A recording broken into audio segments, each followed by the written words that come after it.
Bien, hola, ¿qué tal? Estamos llenos de luces acá, ¿cómo les va? Eh, Vamos a iniciar a hablar del neoliberalismo y las implicaciones del neoliberalismo en nuestro país. Vamos a plantearlo en términos de tres elementos. Primero, un contexto mundial, ¿sí? Luego, un contexto nacional y por último, los principales cambios y transformaciones que en él se dan. Primero, un contexto mundial muy anclado a un texto de Perry Anderson que tiene que ver con las lecciones de la implementación del liberalismo y cómo post Segunda Guerra Mundial se empieza a desarrollar precisamente esa visión de cambiar la estructura keynesiana de la economía que construye el estado de bienestar, donde básicamente hay un pacto social que busca el desarrollo económico de las sociedades desde los obreros, desde los empresarios, desde el Estado. Y eso genera prácticamente una política de pleno empleo. Sin embargo, no todo el mundo estaba satisfecho con eso y ya se empezaban a mirar una serie de trazados frente a la crítica a lo que es el modelo keynesiano de la sociedad y que básicamente decía y que era estimular el pleno empleo, los salarios altos para garantizar un equilibrio entre la oferta y la demanda. Sin embargo, eso no fue así siempre, ya que precisamente antes de la crisis de 1929 estaba la famosa idea del dejar hacer, dejar pasar, y ahí es donde se instala el keynesianismo. Sin embargo, viene la crítica a este modelo keynesiano que sobre todo tiene su desarrollo en los años 50 y en los años 60 y entra en crisis hacia 1973 con la crisis del petróleo y precisamente esa crisis del petróleo hace que los precios se alcen y haya una ola inflacionaria que genera un nuevo concepto que es esta inflación, recesión económica más aumento de los precios. Eso hace prácticamente que los críticos al modelo del estado de bienestar empiecen a cambiar precisamente esta visión e implementen un nuevo modelo. Esto lo hacen los Chicagos, la Escuela de Chicago o para América Latina los famosos Chicago Boys, Milton Friedman y compañía. Y empiezan a desarrollar ese modelo que básicamente nos va a generar una nueva forma de relacionar lo que es las empresas, es decir, la macroeconomía, las empresas, los salarios, el dinero y todo esto que generalmente circula en un mercado. Entonces la gran crítica de ellos es prácticamente decir que la intervención del Estado hace precisamente que no circule dinero en la economía y si no circula dinero en la economía, básicamente vamos a entrar en una crisis económica que va a ser redundante en las posibilidades de la sociedad, incluyendo las personas obviamente naturales y las personas jurídicas, las empresas.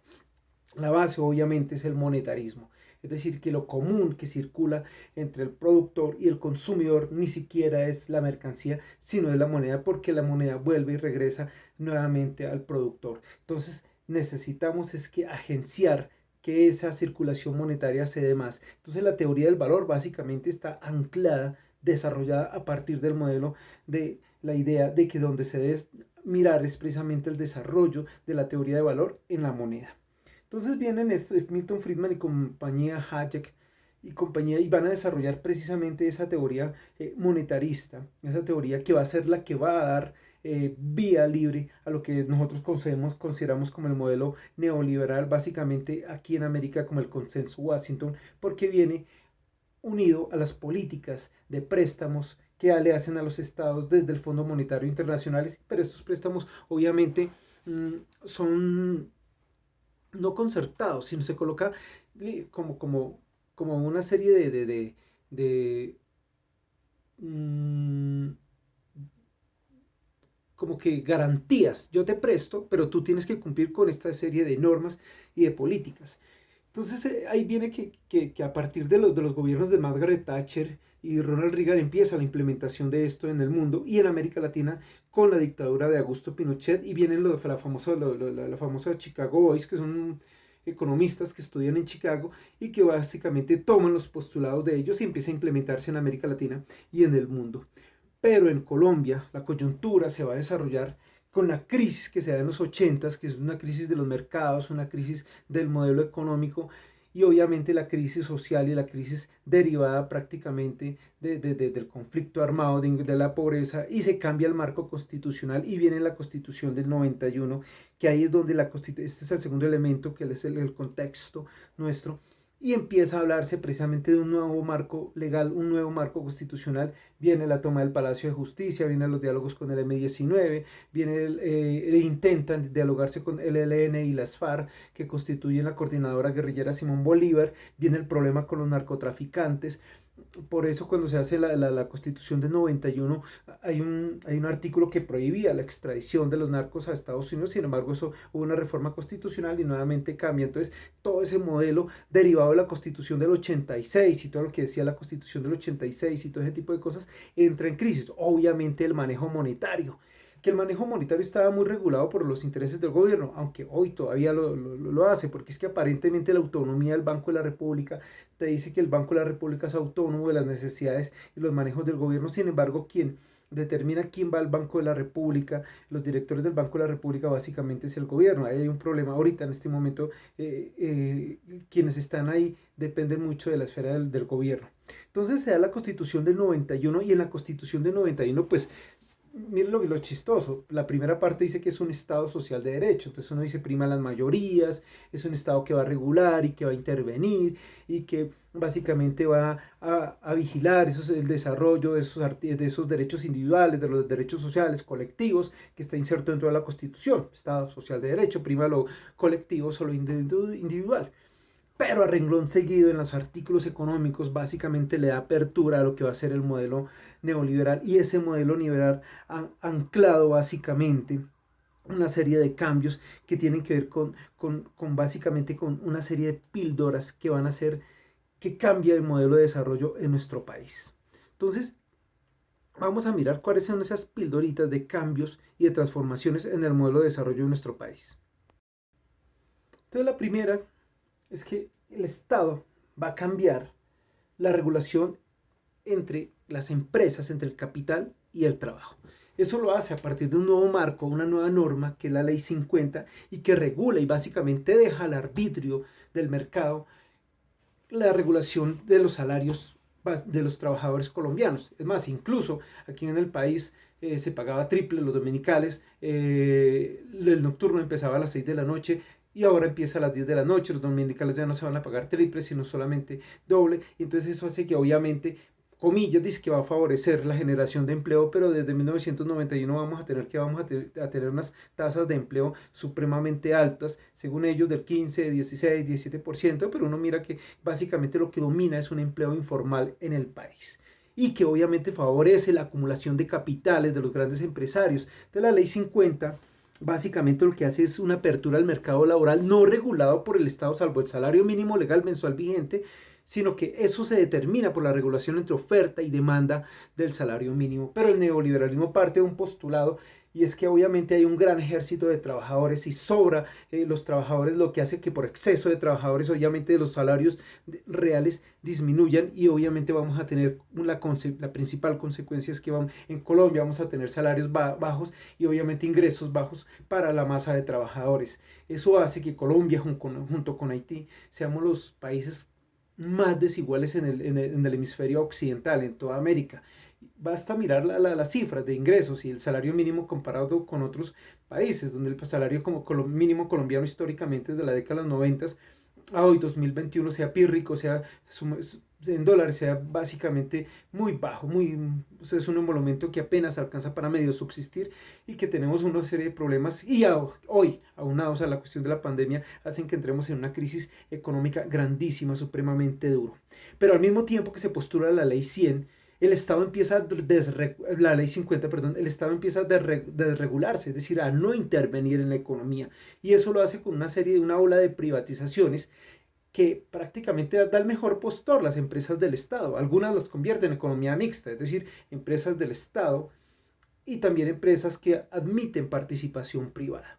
Algunas como Ecopetrol, que hoy están en el mercado de las acciones, y es una parte del Estado y otra parte de inversores privados. Otras como Telecom en el gobierno en el fasto gobierno de Uribe, prácticamente fueron privatizadas, siendo una empresa muy rentable para el Estado colombiano y fue privatizada, fue dejada al mejor postor. Entonces la idea básicamente del neoliberalismo es que no haya intervención en la economía y que no se intervenga en la economía para nada, lo que genera obviamente la ola de privatizaciones, pero al mismo tiempo que el Estado se lave las manos en algunos sectores como la salud, y ahí viene la reforma a la ley 100, donde en la ley 100 el Estado crea las famosas EPS, entidades promotoras de salud, las IPS, instituciones promotoras de salud, que básicamente convierten a la salud no en un derecho, sino en un negocio. Pasamos de ser pacientes a ser clientes, ¿sí? Y entonces te miran a ti, las empresas miran en términos de su acción, no en términos sociales, sino en términos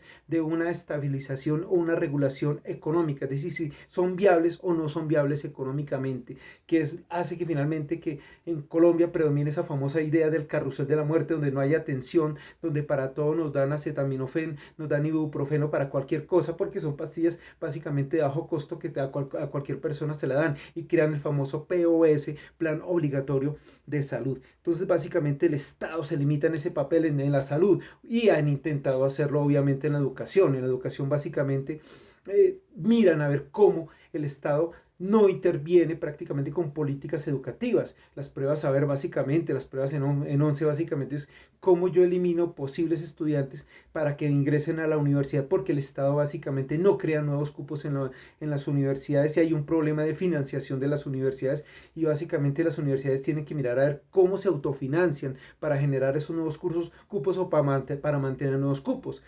La mayoría de maestros hoy en las universidades son maestros obra cátedra que no tienen contratos, que no están de base, lo que genera que las universidades ahorren esos recursos para mantenerse solventes económicamente por falta de financiación del Estado. Ahí están las consecuencias básicamente de esa privatización y de limitar el papel del Estado en la sociedad y en otras esferas de la sociedad. Pero así como en lo social el Estado se limita, en el poder, al contrario, se expande, aumenta la inversión en la parte militar, en la policía. Lo vimos ahorita con el paro nacional, el ESMAD le compraron más balas, le compraron la famosa Venom, que es un arma, así como llamarían los gringos, de destrucción masiva, prácticamente, pues no de destrucción masiva, pero sí de aplastar la protesta de forma masiva. Entonces, por un lado el Estado se empequeñece, pero por otro lado aumenta el gasto, lo que hace que la teoría de los neoliberales de disminuir el déficit fiscal nunca se vaya a disminuir.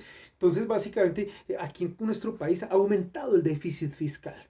Es un déficit fiscal de 2, del 3, de 3 y punta por ciento sobre el Producto Interno Bruto, lo que hace que el Estado gaste 3 pesos más de los 100 que le ingresan. Entonces ese déficit fiscal hace que sea necesario que se hagan reformas tributarias, y todas las reformas tributarias no se hacen sobre el capital, sino sobre el trabajo. Por ejemplo, el IVA. Entonces el IVA se lo cobran básicamente lo mismo a Sarmiento Angulo, que gana miles de millones de dólares, con un colombiano que apenas paga, que apenas gana 900.000 pesos, 1.000.000 de pesos. Entonces fíjense lo inequitativo, lo injusto de la parte tributaria de nuestro país, y que forma parte del esquema obviamente de las reformas que venían acompañadas con el paquete del neoliberalismo.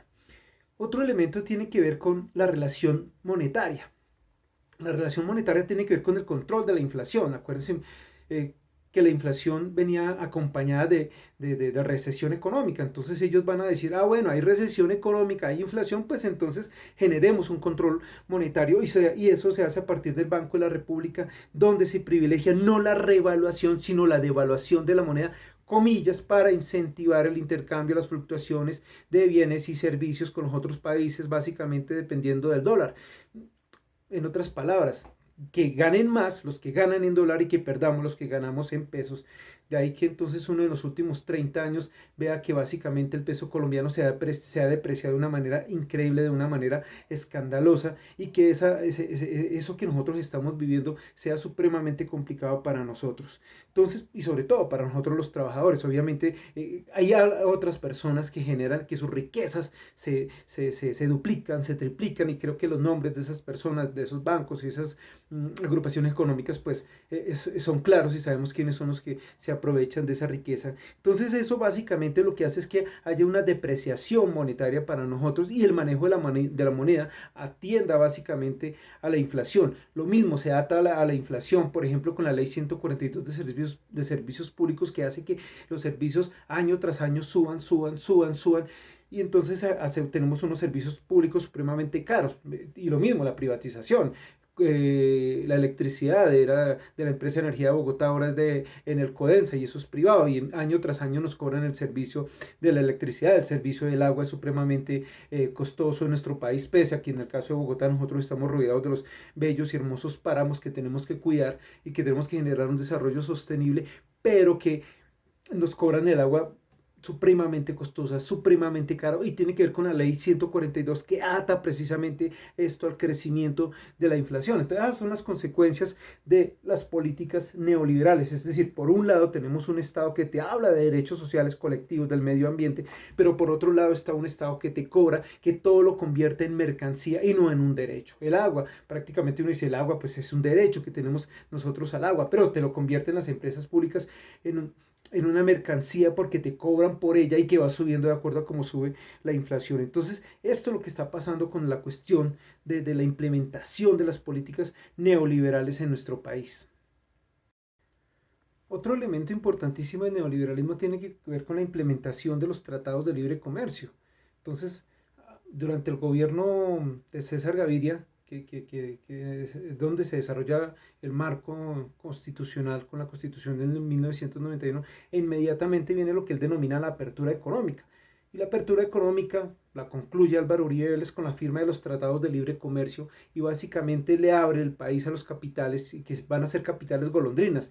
Mientras les conviene, están acá esos capitales, cuando ya les conviene, se va. Y luego viene con este señor Santos, la locomotora del cambio, básicamente es la inversión de esos capitales golondrina, básicamente en minería, y lo que hace es depredar el país con las consecuencias para la sostenibilidad ambiental que son gravísimas. El fracking que también implementa este señor Duque, y que básicamente hacen que el país sea explotado todavía con una economía de enclave como lo hacían en la época de la colonia, es decir, explotan, hay una inversión de capitales, pagan bajos salarios, crean zonas portuarias libres de aranceles y todo ese tipo de cosas, y básicamente vienen acá con sus capitales golondrina, explotan, ganan y se van. Lo hacen en salud, lo hacen en minería, lo hacen en todo eso, y básicamente esa es la visión que tienen ellos frente al ingreso de capitales y servicios. Por otro lado, lo que tiene que ver con mercancías también es la libre entrada de mercancías con los famosos TLC. Entonces vamos a mirar que prácticamente todo lo que consumimos es importado. Entonces viene el problema. Entonces, ¿qué produce el país? Entonces el país básicamente tiene una balanza comercial negativa. Es más lo que importamos que lo que exportamos. Entonces viene el problema de la producción de capitales, el problema del aumento del PIB, que es pírrico y que hace que el país siempre sea un país atrasado, un país subdesarrollado, un país que no ingresan capitales, un país que prácticamente sus trabajadores no los puede generar riqueza porque el país mismo no genera esas riquezas por tener una balanza comercial negativa. Entonces vienen los TLC, nos inundan de cualquier tipo de mercancías chinas, mercancías de Estados Unidos, mercancías europeas, e incluso empezamos a importar alimentos. La cuestión es qué alimentos producimos hoy, qué tipo de alimentos producimos, y lo que hace es que el país prácticamente oriente su producción a determinados productos como la palma de aceite, los productos derivados del petróleo, la minería, todo ese tipo de cosas, y dejamos de lado otras cosas que colocan en riesgo básicamente la canasta familiar, porque la canasta familiar entonces queda anclada a los precios del dólar, como ya veníamos diciendo, con el agravante de que el peso colombiano siempre se está devaluando frente al dólar. Entonces, básicamente esas son las situaciones, los elementos que nosotros tenemos de la implementación del neoliberalismo en nuestro país. Las consecuencias hay que mirarlas entonces en términos de la distribución del ingreso real para las personas que vivimos acá en Colombia. Las consecuencias, qué industria tenemos en nuestro país, las consecuencias, cuál es el modelo de desarrollo que tenemos real en nuestro país, cuál ¿Cuál es la cobertura en salud que tenemos en Colombia? ¿Cuál es la cobertura en educación? ¿Cuál es la cobertura en empleo, en vivienda que tenemos en nuestro país? Esas son las preguntas reales sobre la implementación del neoliberalismo en Colombia. Muchas dudas que ustedes tienen que contestar y que tienen que mirar en términos de qué es lo que está pasando con las políticas económicas en Colombia. Muchísimas gracias. Hasta una próxima sesión.